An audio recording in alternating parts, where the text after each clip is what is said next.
So guys उठा लिया 50 के से ऊपर वेट है इसके अंदर। चल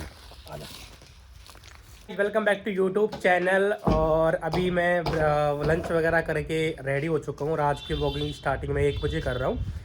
और बिकॉज़ आज मैं जा रहा हूँ खेत के अंदर, ठीक है, खाद लगाने के लिए। तो आज का अपना पूरा प्रोसेस दिखाता हूँ कि भाई कैसे कैसे खाद लगाया जाता है खेतों के अंदर। तो अपनी बाइक रेडी हो चुकी है और ये खाद का कट्टा, ये 50 kg का कट्टा है, इसको यूरिया बोलते हैं, ठीक है।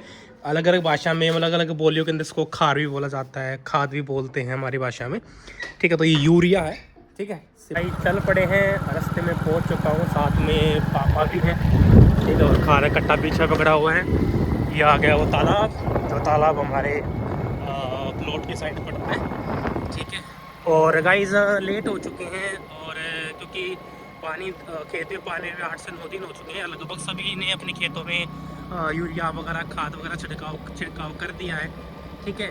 और धूप निकली हुई आज, ठीक है। और धूप के अंदर ही खाद का छिड़काव करना चाहिए गाइस, क्योंकि धूप के अंदर ही अच्छा लगती है वो चीज़, है ना। फाइनली पहुंच चुके हैं खेतों के अंदर, ठीक है। और ये अपना खाद है कट्टा और इसका वेट लगभग 50 kg है। 50 kg से नीचे तो नहीं होगा, ऊपर ऊपर बेच सकते हो। अब इसको मैं उठा पाता है नहीं उठा पाता, वो देखते हैं। इसको उठा के वहाँ दो खेत दूर लेके जाना, वो सामने दिख रहा है आपको, ठीक है। चल तो गाइस अभी इसको उठाने जा रहा हूँ, तो देखते हैं उठाओगा उठेगा।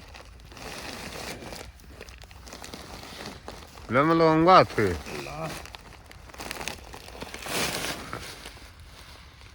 देखो। सो गाइस उठा लिया 50 के से ऊपर वेट है इसके अंदर। चल आजा।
गाइस ये अभी जो कट्टा है, इसको हमारे भाषा में कट्टा बोलते हैं। और देखो ये है यूरिया, ठीक है। और देखो गाइस इनके आपको दिखा दूं,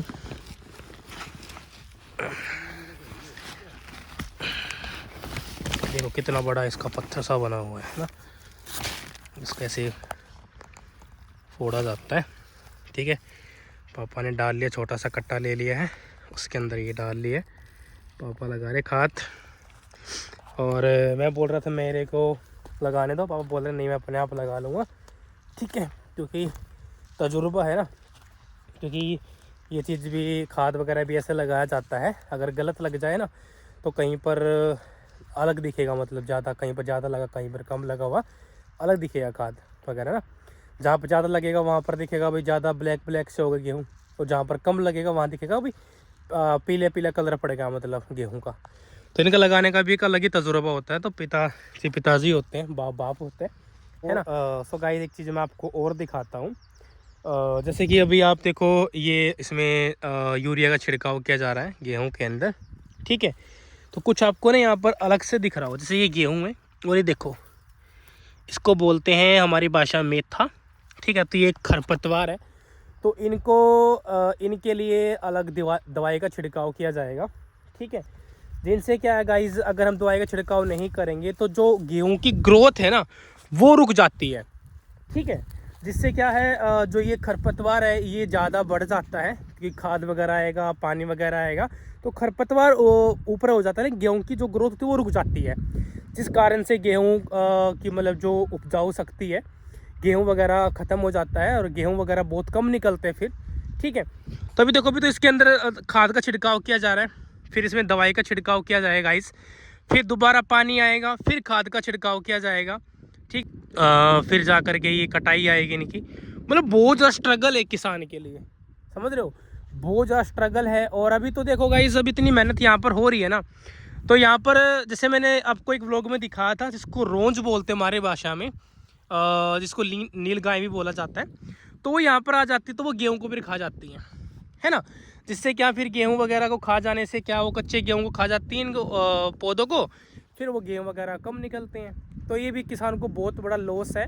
मतलब इतनी सारी मेहनत करने के बावजूद भी कोई गारंटी नहीं है कि भाई हमारी खेत फसल अच्छी होगी या नहीं होगी, समझ पा रहे हो। तो गाइस दूसरी बात ये है कि भाई अभी हम इसमें पानी लगा रहे हैं, क्या पता ज़्यादा बरसात हो जाए, क्योंकि वह हर चीज़ लिमिट की होती है गाइस। ज़्यादा बरसात हो जाए, क्या पता गेहूँ भी डूब जाए। तो किसान बहुत ज़्यादा मेहनत करता है और कोई भरोसा नहीं है भाई कब उसकी खेती में ज़्यादा पानी आ जाए, या मतलब सूखा पड़ जाए, बारिश ही ना हो, पानी ही ना आए। तो भाई बहुत ज़्यादा मेहनत करनी पड़ती है, तब जाके किसान एक फसल को बनाता है, इतनी मेहनत करने के बाद भी। और फिर भी किसानों को आज उनके पसंद के मतलब भाव ही नहीं मिल पाता उनकी फसल का, है ना। सरकार अपनी मर्ज़ी से भाव लगाती है। भाई हमारी मेहनत है, हम मेहनत करते हैं, हम ज़्यादा स्ट्रगल करते हैं, फिर भी उनको इतना भाव नहीं मिल पाता, समझ रहे हो। तो गाइस वही है, ये तो नाइंसाफ़ी अभी किसानों के साथ और होती आ रही है। कृषि प्रधान देश हमारा, फिर भी ये देखो आप, है ना। पापा अभी दोबारा आए थे अपना कट्टा भरने के लिए, तो पापा अभी जा चुके हैं, दोबारा फिर छिड़काव कर रहे हैं। और गाइज़ यहाँ पर एक चीज़ और है ना, ध्यान रखना पड़ता है अभी कहाँ तक खाद वगैरह डाल दिया है, कहाँ तक नहीं डाला है, ठीक है। मतलब एक पार्ट बना लेते हैं हम कि भाई इतने पार्ट में हो चुका है और इतने पार्ट में नहीं हुआ। देखो ऐसे खाद लगाया जाता है, एक बार एक मुट्ठी में डाला, लेने के बाद एक ही बार उसको ख़त्म किया कर दिया जाता है ना। तो ऐसे लगता है गाइस गेहूं में खाद को। एक चीज़ का और ध्यान रखना पड़ता है, जैसे यहाँ पर पैरों की छाप छूटती जा रही है, आप देख रहे हो भाई, बहुत ध्यान से खाद लगाना पड़ता है, कहीं गेहूं वगैरह टूट ना जाए, है ना। वे थोड़े बहुत तो टूट ही जाते हैं गाइस, समझ रहे हो भाई, किसान को तो ये भी एक नुकसान ही रहता है, ठीक है। मतलब इतनी मेहनत करते हैं गाइस, और कहते हैं ना भाई देने वाला तो भगवान है, कब भगवान छीन ले कब दे, वो सिर्फ ऊपर वाले के हाथ में। भाई कितना देना है कितना नहीं देना, वो ऊपर वाले के हाथ में, ठीक है। लेकिन हम वही चीज़ है ना गाइस कि भाई हम इतनी मेहनत करते हैं और फिर भी उनको एक अच्छा मोल भाव नहीं मिल पाता उनकी फसल का।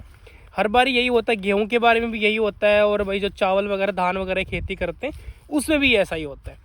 तो गाइस ये तो भाई मैं सरकार से अपील यही करूँगा कि एटलीस्ट हमारे फसल का एक अच्छा मोल भाव दिया जाए, जिससे क्या कि अभी मोटिवेट हो किसान खेती करने के लिए। नहीं तो ये सुसाइड नोट, जो भी सुसाइड केस वगैरह बढ़ते रहेंगे हर साल, है ना, ये कभी कम नहीं होने वाला, सुसाइड रेशो कभी कम नहीं होने वाला। गाइस अभी लगभग आधे खेत में खाद लग चुका है। इधर का जो एरिया है इधर वाला लग गया है, ये इधर वाला एरिया बचा हुआ है। आधे खेत में खाद लग चुका है, और खाद भी अभी देखो ये बचा हुआ है, और ये पूरे खेत में गाइस खाद लगेगा अब पूरे में ही, मतलब इतना खाद बचा हुआ है, पूरे खेत में अभी खाद लगने वाला है। फाइनली गाइस खाद ख़त्म हो चुका है, और ये देखो कट्टा वगैरह भी पूरा खाली है, और लगभग पापा ने खाद लगा दिया है पूरे खेत में। देखो थोड़ा सा खाद बचा हुआ था, पूरे खेत में लग गया, ठीक है। इस तरफ इतना एरिया बचा हुआ है यहाँ से यहाँ तक, ठीक है। गाइस फाइनली खाद वगैरह ख़त्म, ये देखो पापा ने कर दिया पूरा खाद ख़त्म, लगा दिया है, ठीक है।